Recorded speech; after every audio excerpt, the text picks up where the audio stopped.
meditar nesse controle do Senhor de todas as coisas, né? Ele controla o universo, mas controla a nossa vida também.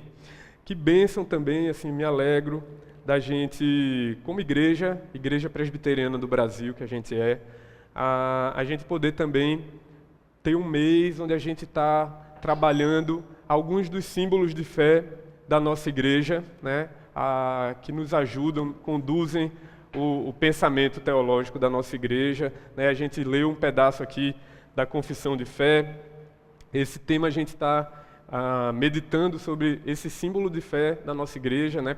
Talvez alguns não saibam disso, né? Mas é um documento da igreja, né? A Confissão de Fé de Westminster, né? Que foi produzida há muitos séculos atrás, mas é um material riquíssimo, né? Cada um de nós, assim, como membros da Igreja Presbiteriana, é inclusive um material excelente, né, indispensável para você conhecer, né, para você compreender um pouco melhor as Escrituras do ponto de vista da teologia reformada. E eu quero começar essa meditação hoje pela manhã. Pode colocar. A gente vai meditar um pouquinho sobre o sábio, santo e poderoso Deus da providência. Deus da providência, com base aí no capítulo 5 da Confissão de Fé de Westminster, né? Então vamos meditar um pouco sobre esse assunto, a providência de Deus. E a gente vai começar essa meditação nessa manhã acessando aí um outro símbolo de fé da nossa igreja, que é o Breve Catecismo de Westminster, que, se você nunca abriu, também recomendo que faça. É um material que ele é composto de perguntas e respostas, né? Então, os assuntos da confissão, eles são abordados lá com pequenas perguntas e breves respostas, né? Existe o Breve Catecismo, porque existe o maior também, que ele é mais desenvolvido. E aí eu queria ler com vocês, eu vou ler a pergunta, e aí eu peço para vocês, então, para ficar mais dinâmico, né? Para vocês, então, lerem juntos a resposta. Vamos fazer assim, então? Quais as obras da providência de Deus? As obras da providência são a sua maneira muito santa, sábia e poderosa, de preservar e governar todas as suas criaturas e todas as ações delas. E todas as ações delas, né? Quando a gente fala de providência, né, no senso comum, o que é que a gente pensa primeiro, né? Então, no popular, a palavra providência, ela sempre está associada a dar, preparar alguma coisa, prover. A gente, no dicionário, né, a gente encontra essa definição aí para a palavra providência, que é você tomar uma medida concreta, né, você utilizar uma medida concreta para a obtenção ou realização de algo. Então, geralmente, a gente fala assim, eu vou tomar uma providência. A gente está querendo dizer que a gente vai fazer uma medida, né, a gente vai produzir uma medida concreta para realizar alguma coisa, para solucionar alguma coisa, para resolver alguma coisa.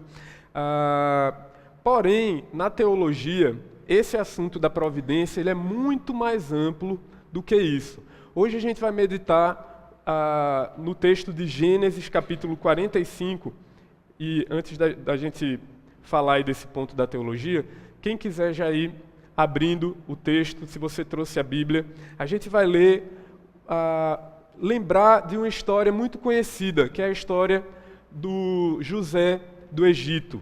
Lá no final do livro de Gênesis, capítulo 45, na verdade essa história de José, ela abrange vários capítulos de Gênesis, se não me falha a memória, desde o capítulo 37 até o finalzinho ali do livro de Gênesis. E é uma história riquíssima, muito conhecida, inclusive fora dos círculos da igreja. Uma história muito conhecida, já virou filme, já virou novela, acredito também, essas novelas novas aí, bíblicas. E é uma história muito conhecida porque é uma história que está cheia de emoção, é uma narrativa muito dinâmica, é uma narrativa que tem ali elementos de surpresa, que parece um romance, né, ao estilo daqueles romances modernos, onde reviravoltas acontecem. E certamente você tem guardado aí na sua memória um pouco dessa história também. A gente já vai ver o finalzinho da história nessa manhã, com a graça de Deus. Mas, volta por favor, Vitor. Quando a gente pensa em providência na teologia, a Bíblia ela tem várias ideias que tratam desse assunto. A gente não vai encontrar uma palavra, essa palavra nitidamente assim na Bíblia, o assunto providência. Paulo não vai desenvolver, né, os escritores bíblicos não vão trabalhar esse assunto com esse nome, né, por assim dizer. Mas os princípios que estão envolvidos aí no assunto da providência, eles estão claramente colocados na palavra de Deus. Então, falar de providência na teologia é falar de várias ideias bíblicas que estão agrupadas sobre esse rótulo. Como, por exemplo, falamos aqui, o fato de que Deus sustenta a nossa vida, sustenta o universo, sustenta todas as coisas, a direção, o controle de Deus sobre tudo o que existe no universo. Então, todo esse assunto que está ali na Bíblia, de forma mais clara, às vezes nas entrelinhas, às vezes está ali expresso, como no caso do texto que a gente vai ler hoje, numa narrativa, a gente percebe Deus é o Deus da providência. E eu queria então que você meditasse comigo no texto de Gênesis, capítulo 45, a gente vai ler a partir do versículo 4, mas antes eu quero orar com você, querido. Pedir que o Senhor, pelo seu Espírito, ilumine o nosso coração, os nossos olhos, a nossa mente, ilumine esse texto bíblico para que a gente compreenda a profundidade, a beleza, a grandeza da palavra de Deus, desse Deus que se revela na palavra. Você pode aquietar o seu coração, fechar os olhos. Vamos orar.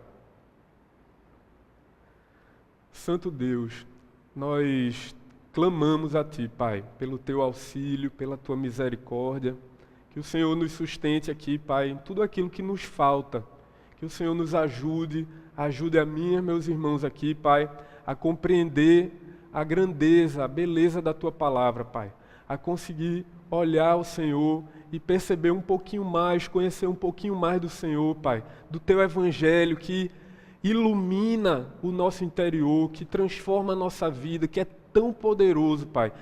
Conhecer um pouco mais da Tua grandeza e que a gente possa sair daqui, Pai, pelo Teu favor, pela Tua misericórdia, a gente possa sair transformado nessa manhã, Pai. A gente possa sair daqui admirando ainda mais o Senhor, Pai, amando mais o Senhor e amando uns aos outros também, Pai.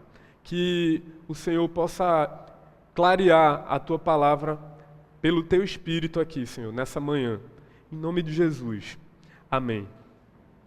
Amém. Teve uma mágica aqui que já surgiu água enquanto orávamos, né? Bom, gente, vamos ler então versículo 4 do capítulo 45. E a palavra de Deus diz assim: Disse José a seus irmãos: Agora chegai-vos a mim.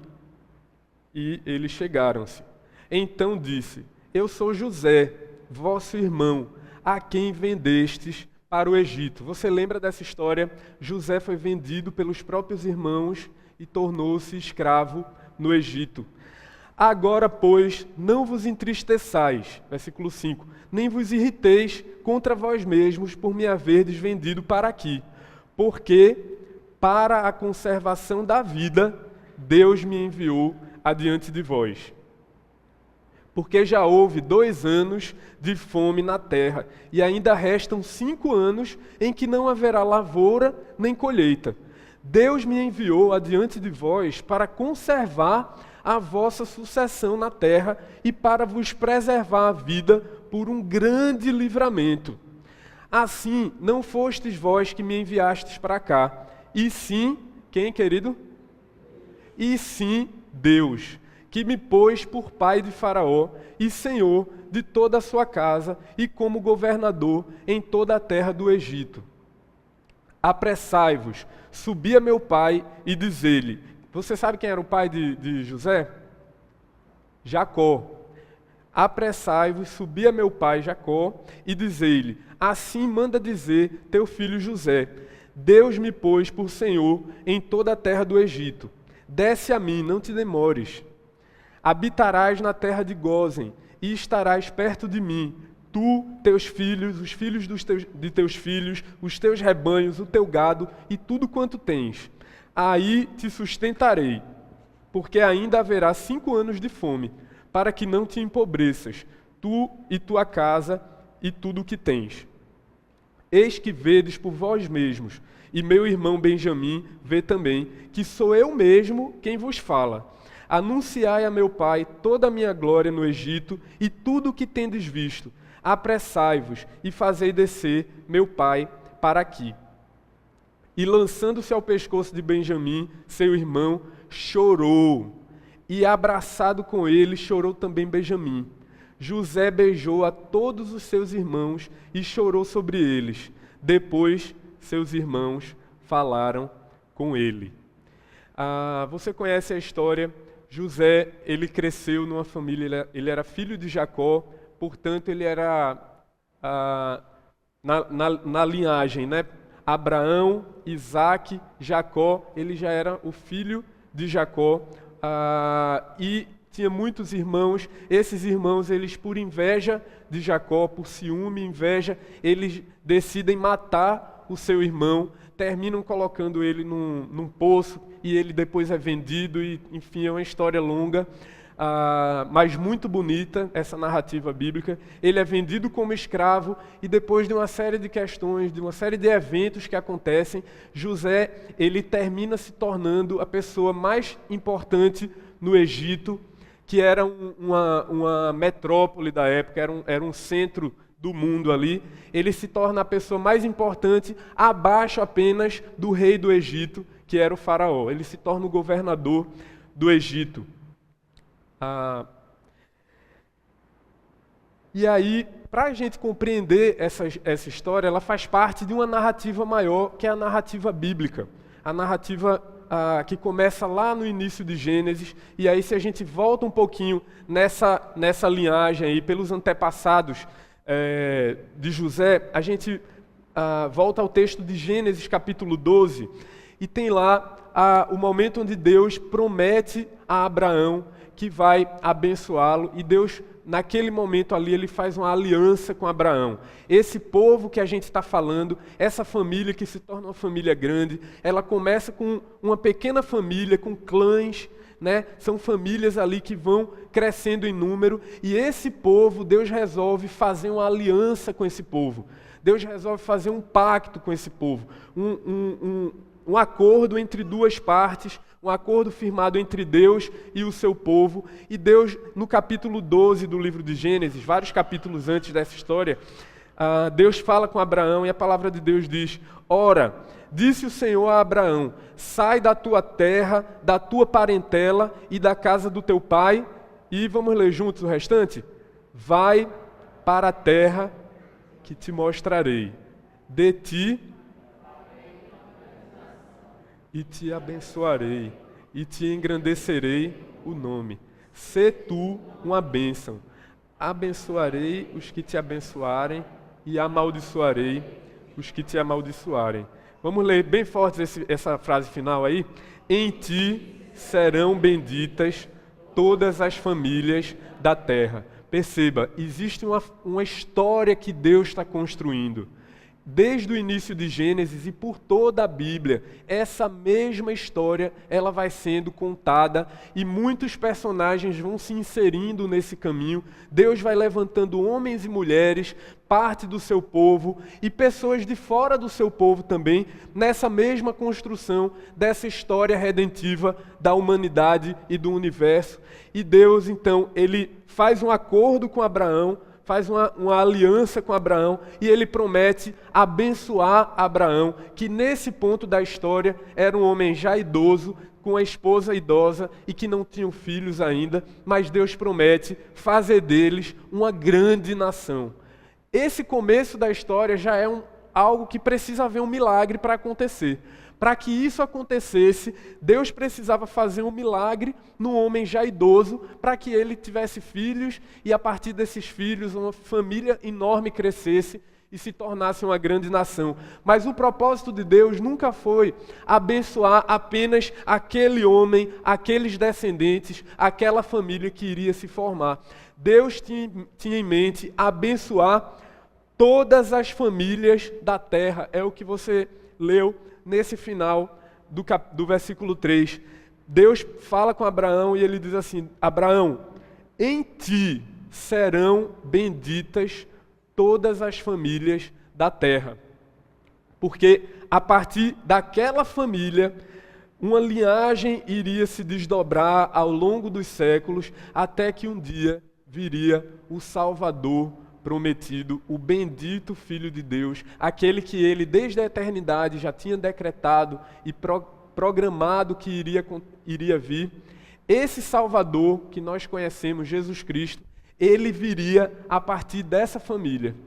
Então por isso que a palavra de Deus diz assim: a Abraão, em ti serão benditas todas as famílias da terra. Então Abraão tem o seu primeiro filho, depois de todo um desenrolar ali, né? Acredita, não acredita, tem um filho com a serva, depois é com a própria esposa. Enfim, é uma narrativa também muito rica. E nasce Isaac. Isaac então se torna o pai de Jacó, até que a gente chega nos filhos de Jacó, e dentre eles nós conhecemos, um deles é o José. Show. Mas eu queria trazer você para lembrar um pouquinho uma coisa que na minha infância marcou muito, e talvez vários aqui já tenham visto, já tenham participado aí de um jogo de tabuleiro, que é um jogo clássico, né? Que jogo é, gente? Qual é esse jogo aí? Banco Imobiliário. Quem que nunca jogou Banco Imobiliário aqui? Tem alguém? Não, todos nós já jogamos, né? Já pegamos aqueles dinheirinhos, né? Já colocamos lá Rua Augusta, Rua não sei o quê. Interessante que existia essa casinha aí no jogo, chamada Sorte ou Revés, que sempre me chamava muito a atenção, até eu nem conhecia o que significa revés, né? Mas aí você começa no jogo, você começa a entender. Sorte ou revés, né? Coisas que dão... por sorte a gente chama as coisas boas que acontecem, né? E revés são aquelas desgraças, as coisas ruins que podem acontecer e que você vai se dando mal. E se a gente lê toda a narrativa bíblica sobre José, você vai ver que, se a gente fosse classificar os eventos que ocorreram na vida de José, a gente iria, talvez, fazer essa classificação aí que eu tentei colocar nesse quadro. A gente diria que, na tabelinha da sorte, a gente colocaria que José, primeiro, ele escapou da morte, né? Porque a intenção original dos irmãos, né, era uma família bem estruturada. A intenção dos irmãos primeiro era matar, né? Depois eles mudaram de ideia e ele termina escapando de morrer já ali no início da história. Depois você vê que ele isso a gente coloca como sorte. Ele foi promovido no trabalho, não é verdade? José, a Bíblia diz que a mão de Deus estava com ele, e aí ele se torna escravo numa casa. O patrão dele gosta muito dele, coloca ele como um gerente ali da casa. Depois ele é preso, e lá na prisão ele também é colocado numa posição de destaque. Sempre ele é promovido. Ele vai ser o ajudante do carcereiro. Depois ele é promovido a governador do Egito. Ele teve oportunidades únicas na vida, né? No ambiente empresarial, nas histórias de empreendedorismo, a gente sempre ouve muito isso, né? Fulano que teve uma oportunidade única. Ele teve oportunidades únicas na vida dele. Ele teve acesso a pessoas, ele teve um bom networking, né? De pessoas que ele se encontrou no meio do caminho, que a gente poderia dizer assim, foi sorte, né? Uma história de sucesso que foi marcada por sorte. tornou-se um poderoso governador, já falamos disso aqui. Esse ponto também é interessante, ele casou e teve filhos. A gente pode dizer que isso foi uma sorte também. Para muitas pessoas isso é algo bom, obviamente é algo bom, é algo que é um sonho para muita gente, e alguns vão reputar isso aí como sorte. E ele reencontrou parentes sumidos, né? Como a gente vê tantas vezes no Fantástico, nos noticiários, aquelas histórias de pessoas que era impossível e de repente tem um reencontro emocionante e tal. Mas também a gente poderia classificar alguns eventos como revés. Então, ele era odiado na própria casa. Pessoas da própria família, parentes de sangue, quiseram matar ele e tentaram fazer isso. Sofreu, né, tentativa de assassinato, foi vendido como escravo numa terra distante, ele foi exilado como escravo, foi acusado e preso injustamente. Você lembra a mulher lá do Potifar? Acusou injustamente, né? Enfim, toda uma estratégia ali e que não deu certo, e aí ela acusa, ele terminou preso e ficou anos preso sem ter sido culpado. Ficou anos naquela prisão ali. E na prisão, você lembra, ele encontrou o padeiro, o copeiro do rei. O José era um homem que foi agraciado por Deus com a capacidade de interpretar o quê, gente? Você lembra da história?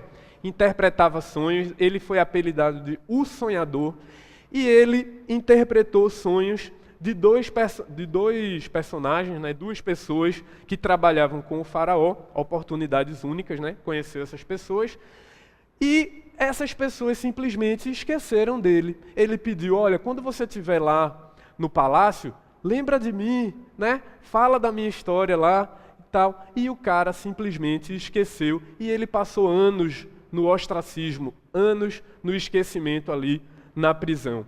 Então a gente poderia dizer que essas coisas foram tragédias, foram acontecimentos ruins na vida de José.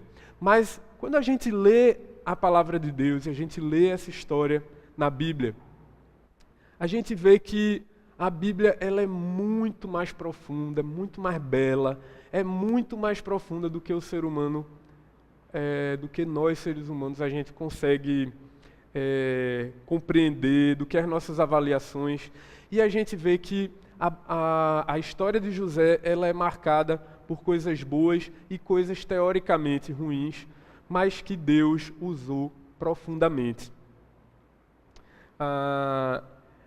E falar de providência, né, à luz da Bíblia, é falar de todas as coisas que acontecem que estão sob o controle de Deus, mas me chamou a atenção essa fala aí do John Frame, que é um teólogo reformado, e ele diz assim: a providência se torna a alternativa cristã para a sorte.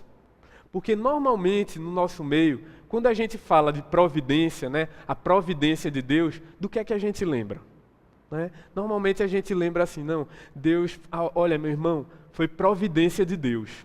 Eu estava sem dinheiro, né, fui demitido e tal, de repente, talvez já tenha acontecido com muitos aqui, né, ou talvez você tenha histórias para contar de atos,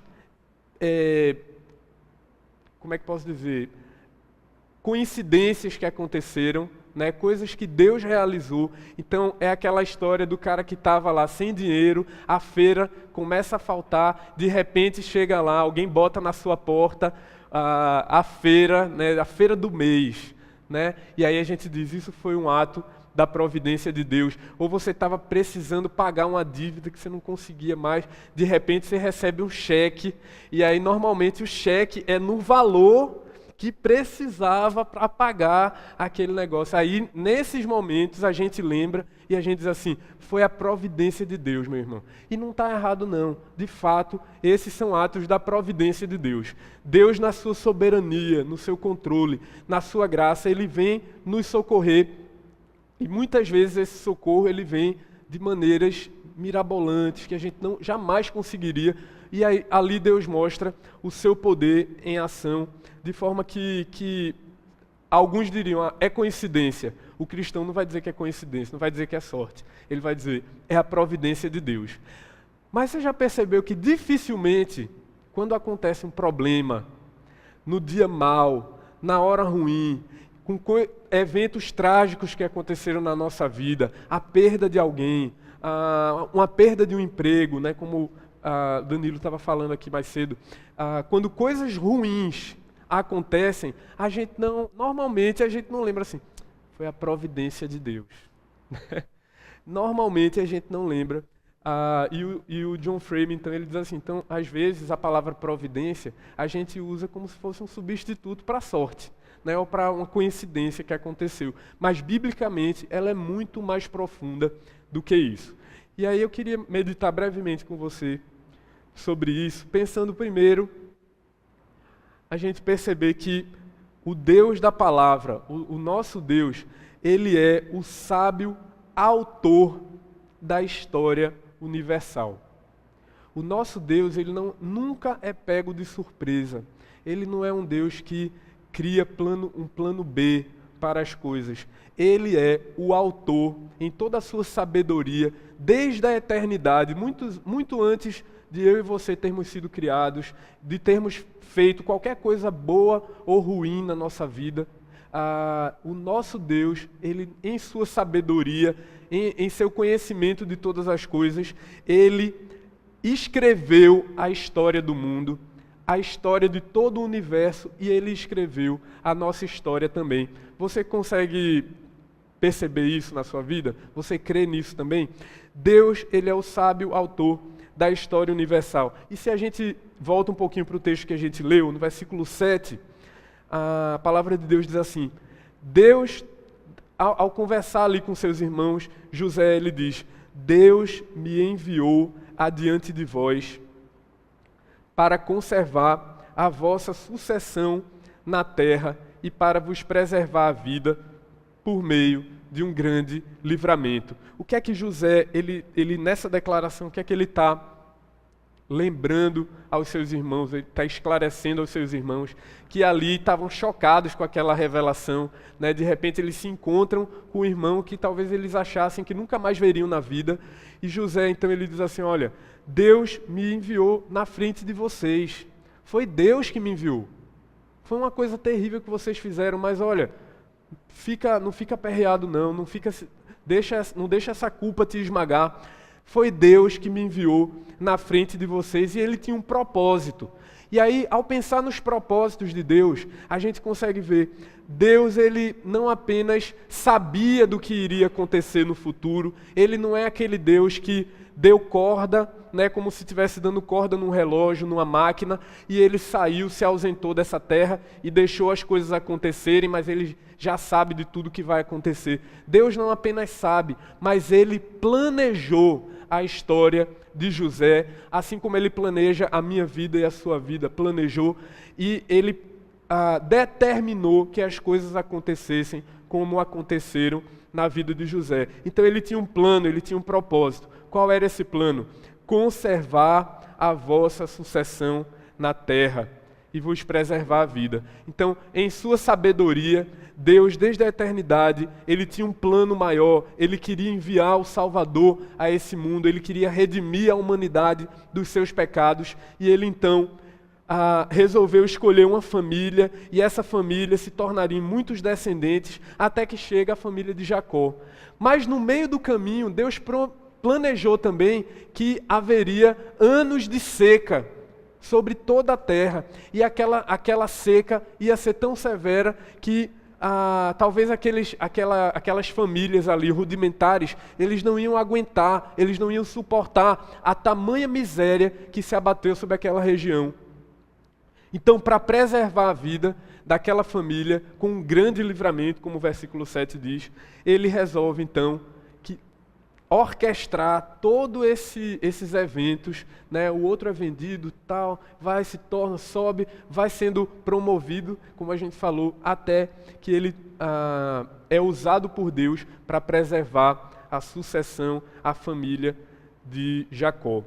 Nós somos parte da história redentiva de Deus para com os seres humanos, mas também para todo o universo. Você sabe que Deus ele não quer redimir apenas a humanidade, mas Ele está redimindo toda a criação, inclusive todas as criaturas que existem, o meio ambiente, tudo será redimido pelo Senhor nessa história que Ele está construindo. Mas Deus não apenas planejou, Deus não apenas decretou todos os eventos da história, Ele também é aquele que ao longo da história, Ele é o governador da história. Ele não é apenas o roteirista, mas Ele em toda a história, Ele está governando em sua santidade de um jeito que a gente jamais conseguiria governar. Ele é quem controla a história. E aí, no versículo 8, José, ele declara para os seus irmãos, ele diz assim: não fostes vós que me enviastes para cá, e sim Deus. E aí você fala, opa, mas espera aí. Foi Deus que fez essas coisas acontecerem, né? Será que... Porque o que é que motivou os irmãos de José a venderem ele como escravo, a tentarem matar ele? Eles tinham inveja, eles tinham ciúme, eles não queriam a presença do irmão junto com eles. Esse pecado terrível foi usado por Deus na sua sabedoria para salvar o seu povo, para manter o povo que ele escolheu, o povo da aliança. E aí, eu gostei muito desse comentário lá da Bíblia de Genebra, os comentadores da Bíblia de Genebra, no Antigo Testamento, e eles dizem assim: Deus assume a direção de todo o labirinto do pecado humano para que seus determinados e bons propósitos divinos sejam atingidos. Então você para pensar assim, de repente, na sua própria história. Quer dizer que aquela coisa terrível que aconteceu na minha vida, aquela coisa que fulaninho, fulaninha fez lá na minha infância, aquilo ali também estava debaixo do controle de Deus, e essa é uma crise que muitas vezes a gente tem, né? Como é que Deus permite que certas coisas aconteçam? Por que Ele não impediu que aquela coisa terrível acontecesse na minha vida? Isso é o ser humano querendo questionar assim, Deus, mas eu acho que não devia, o Senhor não devia ter escrito essa história desse jeito.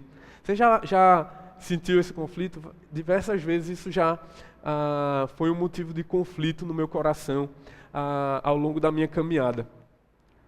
Coisas ruins fazem parte da caminhada humana, né? Coisas que a gente julga na nossa finitude, na nossa limitação, na nossa fragilidade humana, né? Na nossa tentativa de querer controlar, né? Como o presbítero Danilo estava falando, a gente quer tudo no controle, né?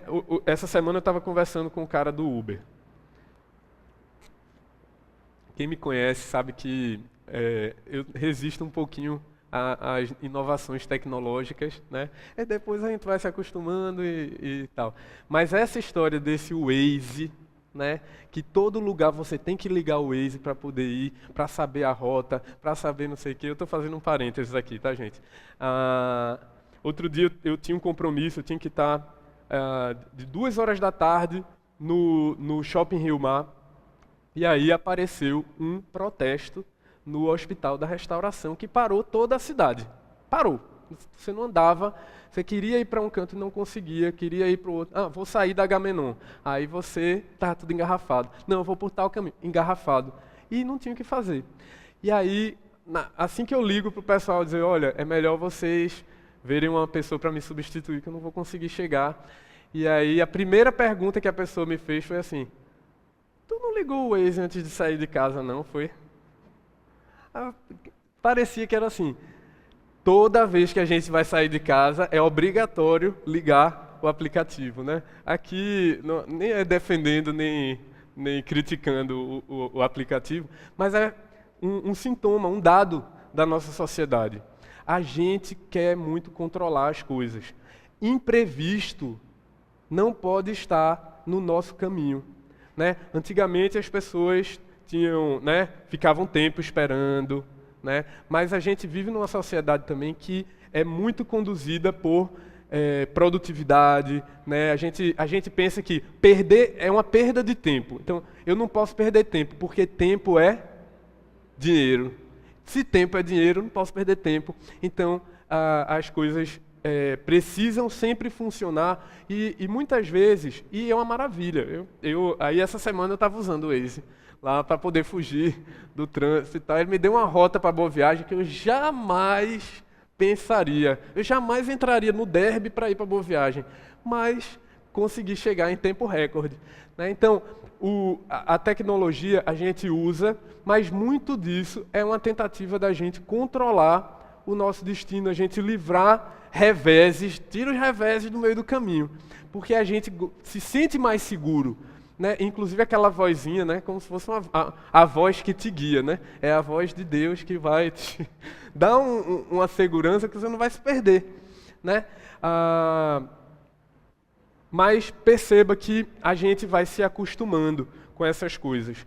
E voltando aqui ao nosso ponto, fecha os parênteses aqui, Deus ele usa também na nossa vida eventos ruins que a gente jamais colocaria e que a gente não gostaria que repetisse, né? Não. Se eu pudesse escolher, eu não queria passar por aquilo ali. Mas Deus permite e Ele decretou que coisas assim fizessem parte da nossa história, porque nós somos filhos dele, né?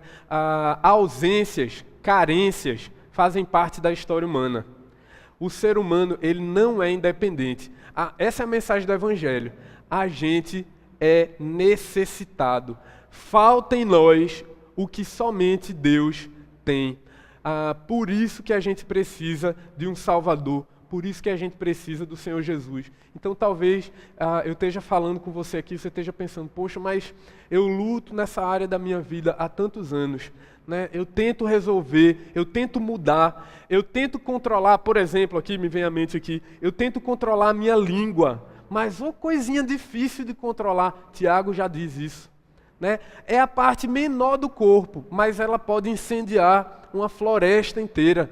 Então a gente tenta se dominar, a gente tenta fazer como se a gente tivesse o poder de controlar o nosso próprio destino, e aí vem a palavra de Deus e mostra, a gente é frágil, a gente é pó, a gente não consegue. E às vezes, para que a gente caia na realidade, a gente possa entender isso melhor, a gente precisa passar por situações que vão humilhar a gente, que vão quebrantar a gente, que vão evidenciar a nossa necessidade de um Salvador.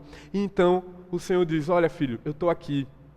O Senhor Jesus, Ele é quem supriu, Ele é quem cumpriu toda a lei. É Ele quem te salva. Amém, querido? Então Deus ele é o santo governador da história. A própria confissão de fé, nesse capítulo, ela diz assim, porque se você pensar direito, a gente vai fazendo a construção lógica. Quer dizer que Deus usou o pecado dos irmãos, a inveja dos irmãos para fazer o que Ele queria, então Deus foi o responsável. Essa é a conclusão que muitas vezes a gente chega.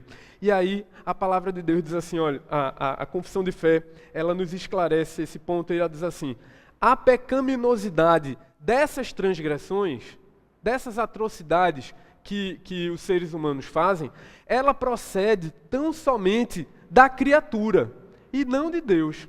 O pecado não foi Deus quem cometeu. O pecado foi responsabilidade daqueles que cometeram. É sempre responsabilidade da criatura. Mas Deus, sendo santíssimo e justíssimo, não pode ser o autor do pecado e nem pode aprová-lo. Um outro texto que deixa isso muito claro, e aí vários textos bíblicos, eles respaldam esse ensino da palavra, a respeito da providência de Deus, é o texto de Atos, o discurso de Pedro ali, quando ele fala sobre a crucificação de Jesus.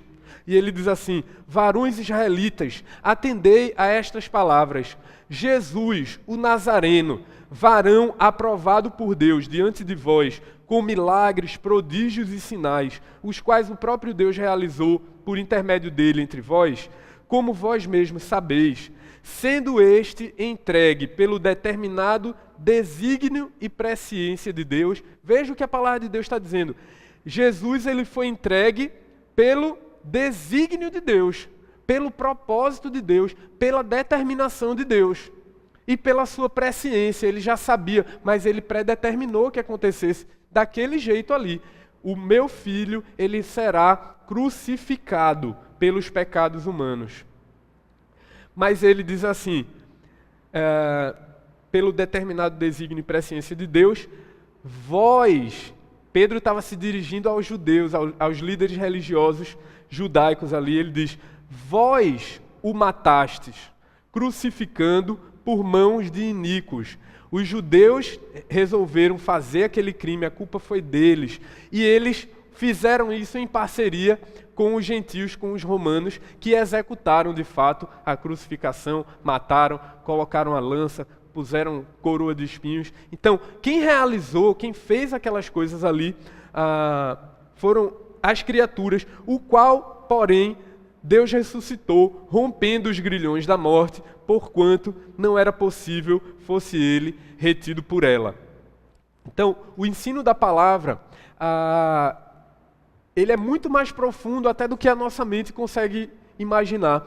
Deus, ele realiza os seus planos, e para usar esses planos, ele usa o que ele bem entende, a pessoa que ele entende. Se ele quiser usar uma pessoa, ele usa. Se ele quiser usar, quando Deus quer usar um filho dele, que serve obedientemente a ele, ele usa. Quando ele quer usar uma pessoa que não é um filho dele, que é um inimigo dele, ele usa também para realizar os seus propósitos. Ele pode até usar criaturas que nem são humanas, né? A palavra de Deus mostra uma jumenta falando, né, com Balaão. A palavra de Deus mostra um certo momento quando Pedro tem que pagar um imposto, e aí Jesus disse, olha, vá pescar, e aí dentro da boca do peixe vai ter o quê?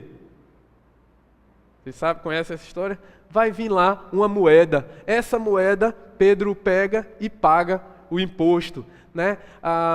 Deus pega um grande peixe, manda o peixe vir lá e engolir. Na hora certa está passando um peixe, né? Em todo o oceano está passando um peixe naquele momento, e ele engole Jonas. Jonas passa dias na barriga do peixe, e depois Deus manda o peixe não só engolir, mas manda ele vomitar o outro lá no lugar, para ele cumprir a vontade que Deus tinha de salvar aquele povo lá da terra de Nínive. Deus é livre, Deus é soberano, Deus é santo, Ele não é como o ser humano, Ele não está submetido às lógicas humanas, Ele não está submetido às regras humanas, Ele estabeleceu o modo como as coisas devem funcionar, mas quando Ele quer desfazer as regras e fazer sem usar as regras que Ele mesmo inventou, Ele faz também. Ele usa as leis naturais, as leis que a gente fala assim, que são as leis da natureza. As leis da natureza nada mais são do que as leis que o próprio Deus Criador estabeleceu para que acontecessem dessa forma. Mas quando Deus quer operar além ou de forma diferente dessas leis da natureza, Ele também faz, porque Ele é Deus. Amém, querido? Nós somos apenas criaturas, mas às vezes não encaixa na nossa cabeça que Deus possa fazer e usar os meios livremente como lhe apraz. E a gente quer sempre estar no controle, né? É ameaçador para a gente se deparar com um Deus tão grandioso, tão poderoso, tão soberano, e a gente não tem como explicar, mas esse é o nosso Deus. Glória a Ele por isso. E por último, eu queria imaginar, Deus, ele não apenas é o autor da história, Deus não apenas é aquele que controla, governa as coisas que acontecem na história, mas ele também é aquele que mantém a história. Ele não só criou, ele não só realizou a criação ali e deixou as coisas acontecerem segundo as leis da natureza, né? Mas Ele é um Deus que intervém, é um Deus que está presente na história, Ele está presente na minha vida, Ele está presente na sua vida, e é Ele quem nos mantém. A palavra de Deus mostra como que os animais, eles são sustentados por Deus dia a dia. O povo de Deus, esse povo que mais na frente, ele, após os filhos de José, e esse povo vai crescendo, eles passam pelo deserto, e ali no deserto falta comida. O que é que Deus faz, querido? Ele faz cair pão do céu e alimenta aquele povo dia a dia. A gente está num momento muito propício do ano, onde a insegurança costuma bater na nossa porta nos momentos como esse, né? A gente tem um ano inteiro pela frente. Deus, como é que vai ser? Como é que eu vou pagar esse PVA que já está aí, né? Como é que eu vou fazer isso? Como é que vai acontecer? E meu filho? E essa questão aqui com meu filho, com minha filha? Senhor, só o Senhor, Pai, para cuidar desse menino aí, para agir nessa história. E o meu casamento, e isso, e aquilo outro. E isso em mim que eu não consigo mudar. Senhor, como é que vai ser? Essas coisas tiram a nossa paz, muitas vezes. E a gente precisa lembrar que é Deus quem nos sustenta. É Deus quem cuida de nós. Assim como a gente vê lá salmos que falam assim, olha, os leõezinhos eles saem para caçar, mas quem dá o alimento para eles é o Senhor. Quem cuida da nossa vida, quem cuida da nossa família, quem cuida da nossa estrada, da nossa casa, é o Senhor. E aí, no verso 7 a gente leu, José, ele diz para os irmãos, né, numa atitude de uma pessoa que foi transformada, né, e que estava passando por uma crise ali, por um momento de emoção intensa. A Bíblia diz que tinha hora que José saía naquele reencontro ali com os irmãos que tentaram matá-lo, ele sai para chorar, porque ele não aguentava aquele nó na garganta que estava engasgado ali. Ele chora, mas ele chora de um jeito tão alto que o choro dele é ouvido no palácio lá do faraó, né? Porque estava sendo um momento difícil, mas Deus agraciou José de uma forma que ele consegue, inclusive, aquietar os irmãos dele, dizer assim, fica peixe aí, se acalma, porque não foram vocês que me mandaram para cá, foi Deus que me mandou. Ele fez isso para conservar a sucessão, para conservar a nossa família, porque José, ele tinha na lembrança que a família dele era um povo que tinha aliança com Deus. Ele certamente lembrava das promessas de Deus, e o Deus que prometeu lá no passado, ele não ia deixar essa história se perder. Meu querido, minha querida, guarde isso no seu coração. O Deus que começou a boa obra na nossa vida, Ele não vai deixar o negócio desandar, Ele não vai deixar a gente se perder. Ele não resgatou você lá no início e vai soltar você pelo meio do vale da sombra da morte. Pelo contrário, o Salmo 23 diz, ainda que eu ande pelo vale, o que, querido? Da sombra da morte. Deus jamais nos deixará. Não temerei mal algum, porque tu estás comigo. A tua vara e o teu cajado me consolam. Tem vale da sombra da morte na vida do cristão? Tem. Não sei o que é que está reservado para nós esse ano, né? Aí alguém já, se fosse de madeira aqui, já iria logo, né? Tem vale da sombra da morte? Tem. 2019, por que vai ser diferente com a gente?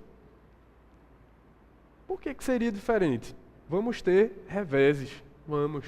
Mas Deus vai nos sustentar como Ele sustentou até hoje. Ele vai cuidar da nossa vida, né? Ele supre aquilo que nos falta, né? É isso, essa é a mensagem do Evangelho. A gente jamais vai conseguir agradar a Deus. Mas Ele, já sabendo disso, Ele enviou o Seu Filho. E é Ele quem agrada ao Senhor plenamente. Tudo que a gente precisa é confiar. Tudo que a gente precisa é se arrepender da nossa arrogância, de achar que a gente é dono do nosso nariz, é dono do nosso destino e que a gente consegue controlar a nossa vida.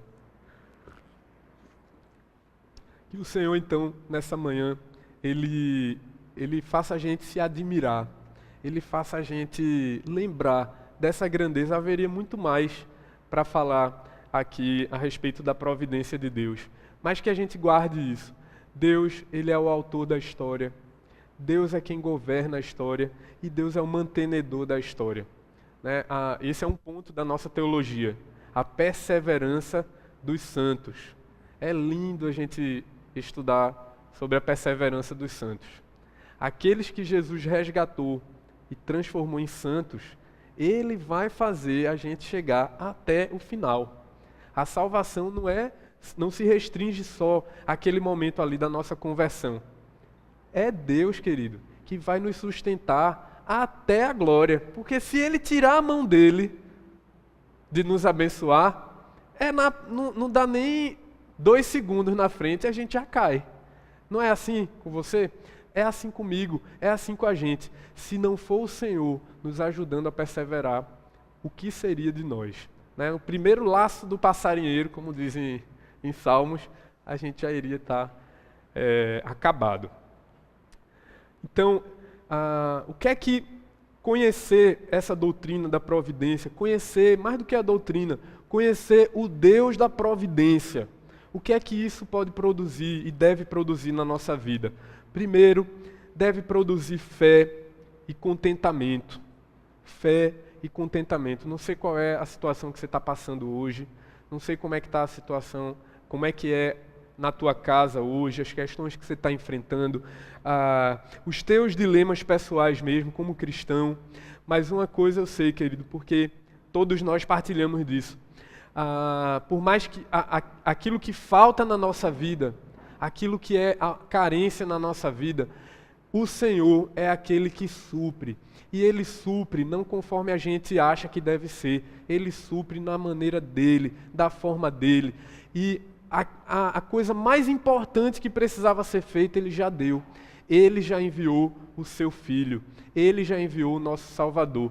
Nós somos fracos e pecadores. Nós somos vacilantes. Mas o Senhor Jesus é forte. E é Ele quem nos supre. Então, querido, louve a Deus. Seja contente na sua vida com aquilo que Ele te deu, com a experiência que você está vivendo hoje, com a família que você está vivendo hoje. Muitas vezes a gente é tão angustiado porque a gente fica desejando tantas coisas na nossa vida. Mas louve a Deus, seja contente, consiga perceber a mão de Deus na tua história. E isso é uma coisa que só Jesus pode fazer também dentro da gente. Mas em segundo lugar, conhecer esse Deus da providência, Ele deve produzir também em nós fé e perseverança. Para ter perseverança, vai precisar ter fé. A gente vai precisar conhecer e confiar nessa palavra do Senhor. Na hora que você pensar em desistir, lembra de Jesus Cristo. É Ele quem levanta a gente. Na hora que você achar assim, não dá para mim, eu não consigo, lembre que o Senhor Jesus é quem nos fortalece, é Ele quem nos levanta e é Ele quem vai poder fazer você ir até o final. Fé e perseverança. Assim como José certamente precisou disso, ele precisou confiar no Senhor. Eu fico imaginando, acho talvez um dos momentos mais difíceis, se eu tivesse na pele de José, seria aquele momento ali onde você está lá na prisão, já porque foi preso injustamente. E aí você fala e os caras te esqueceram lá, e você está lá indefinido. Sabe-se lá, talvez ele morresse ali na prisão, né?